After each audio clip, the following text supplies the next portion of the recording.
போடானே என்ன வேணும் எனக்கு அறிய சொல்லும் அம்மா எனக்கு அறியும் அண்ணா மாயவா உங்களை அழைத்த விகரம் என்னவென்று கேட்டால் அண்ணா தங்களுக்கு தெரியாத விகரமா பொன்னி மலநாடு முழுவதையா சீமையிலே குன்னுடைய தரவன் தாமரக்கு சிறுவர் என்று பெயர்களும் காசி பொன்னாம்பலம் தேவரவாளன் தேவலோகத்திலே வரவாரது வாங்கி வந்து மண்ணுக்கு 2 மனையாள பெண் ஒருவி சொன்னக்கு 2 சோதனைக்கு பெண் ஒருவியாக 3 மக்களை பெற்றெடுத்தாங்க. ஆனா பங்காளிகள் சூழ்ச்சியினாலே ஆண் மக்கள் 22 பேரையும் வானத்துக்கும் தெரியாமல் பூமிக்கும் தெரியாமல் நான் கொண்டு வந்து நிலவரை சுரங்கத்துல வளர்த்திட்டு இருக்கிறேன். ஆனா ஆண் மக்கள் 22 பேர் இங்க இருக்கீங்கன்னா இளையவளுக்கு பெண் குழந்தைக்கு வளநாட்டு மாளிகையில பேர் வைக்கிறாங்க அண்ணா. ஆனா அண்ணமார் 22 பேருக்கும் பேர் வைக்கிறதுக்கு முன்னாடி பெண் குழந்தைக்கு பேர் வைக்கிறாங்களே எனங்கண்ணா நாமதே முதல்ல ஆண் குழந்தைக்கு பேர் வச்சிடலாம். அதனால எனங்களா ஏன்னா இந்த குழந்தைகள் நம்ம வளர்த்துக்கிட்டு இருக்கிறோம். தாய் தந்தையோட இருந்தா இவளுக்கு தானே முதல்ல பேரு வைப்பாங்க. அதனால இந்த குழந்தைக்கு எப்பங்கன்னா பேரு வைக்கிறது என்பதற்காக தேனுங்கன்னா உங்கள் அழைத்தேன் என்று சொன்னார் செல்லாண்டி அம்மன். செல்லாண்டி இதை கேட்டு எம்பெருமா மாயவர் அம்மா செல்லாண்டி இதற்காக நீங்க ஒன்னும் கவலைப்பட வேண்டாம். இதுவோ வார வடநாட்டு கோட்டையிலே குன்னுடைய தாமரையும் பெண் குழந்தைக்கு பேர் வைக்கிறதுக்கு முன்னதாக இந்த ஆண் குழந்தைக்கு பேர் வச்சிடலாம். இதற்காக நீங்க ஒன்னும் கவலைப்பட வேண்டாம். இப்பவே அருமையான நேரம். இதே நேரத்தில் குழந்தைக்கு பேர் வச்சிடலாம், கவலை இல்லாம அப்படி என்று சொல்லி மாயவரந்த நேரத்தில் யாரையும் லட்சம் நேரம் மாலையிலே 32 மாலையத்து மக்களுக்கெல்லாம் அழைப்புகள் விடுத்து நாட்டு மக்கள் எல்லாம் வந்திருந்து தாய் பிள்ளைகள் ஜனங்க வந்து வேறு வைக்கிறாங்க. ஆனா இந்த குழந்தைகள் ஆண் குழந்தை 2 தானே நம்ம கட்ட இருக்கையிலே நம்ம தாய் பிள்ளைகளை கூப்பிடலாம் சொல்லு. அப்ப மாயவர் தானே அரைக்குங்க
மாயவரப்படி வெந்நீரை விட்டறிந்து கையை காட்டி காட்சி அளித்தார்.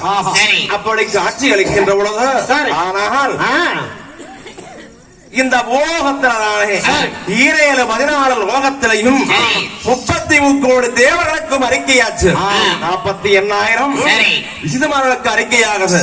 என்றைக்கும் இல்லாம இன்றைய தினம் மதக்கரையா கோயில் இருந்து மாயவர் அழைக்கிறார்கள் சொல்லி இந்த தேவர் மூவர் யாவரும் தானே செல்லகாண்டி கோவிலுக்கு பாரு அங்கோவிலுக்கு கோவிலுக்கு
தேவர்களும் 48,000 சரி விசேஷமார்களும் அப்ப தெய்வ சபையை விட்டு யாவர்களும் செல்லாண்டியுடைய ஆலயத்துக்கு வருகிறாங்க. இப்படி தேவர் மூவர் யாவரும் செல்லாண்டியுடைய ஆலயத்துக்கு வந்திருக்கின்ற பொழுது அப்ப சொன்னால் செல்லாண்டி அம்மனும் மாயவரும். ஆனால் இதுவே சுப வேளையில மக்கமார்களுக்கு பெயர் வச்சிருந்தா என்று சொல்லித்தான் 33 தேவரையும் அழைத்தோம் அழைச்சு என்று சொல்ல அப்ப நல்லாது நல்லாது என்ன நலமுடனே அப்பா செல்லாண்டியம்மன் அண்ணா மாயவா இதற்கான ஏற்பாடுகளை கவனிங்க. நான் சென்று ஒரு சீக்கிரமாக மக்களை குளித்து ஆடையாபரணமாத்தி எடுத்துக்கொண்டு வருகிறேன் அப்படி என்று சொல்ல இந்த ஆண் குழந்தை இரண்டையும் செல்லாண்டியம்மன் எடுத்துக்கொண்டு வந்ததான காவிரி கரையிலே குளிச்சுத்தான முழுகி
மக்கமார்கள் 22 பேரையும் காவேரியில தலை குளிக்க வைக்கிறாங்க.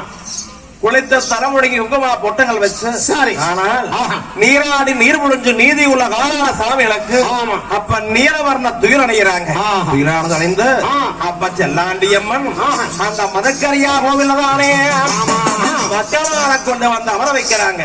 விளக்க முகமாக செல்லாண்டியம்மன் அமர்ந்து குழந்தைகள் இரண்டையும் மாரோடும் தோளோடும் தாவிட்டு இருக்கிறாங்க செல்லாண்டியம்மன்.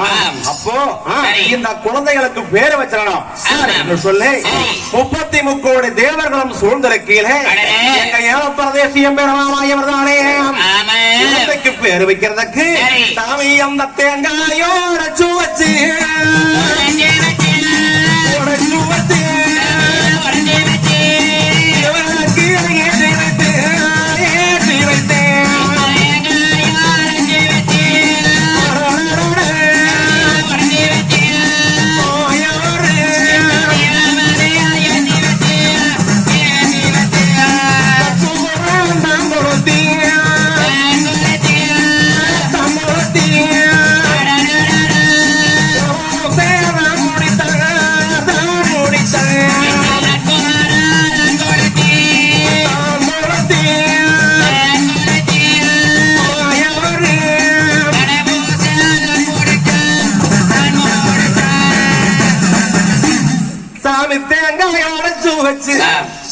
திருவிளக்கு ஏற்றி வைத்து கற்பூரம் தான் கொடுத்தி கனவோ ஆனால் செல்லாண்டியுடைய ஆலயத்தில் எம்பெருமா மாயவர்கள் பூசவாசகம் முடிச்சார்கள். இப்படி பூசையானது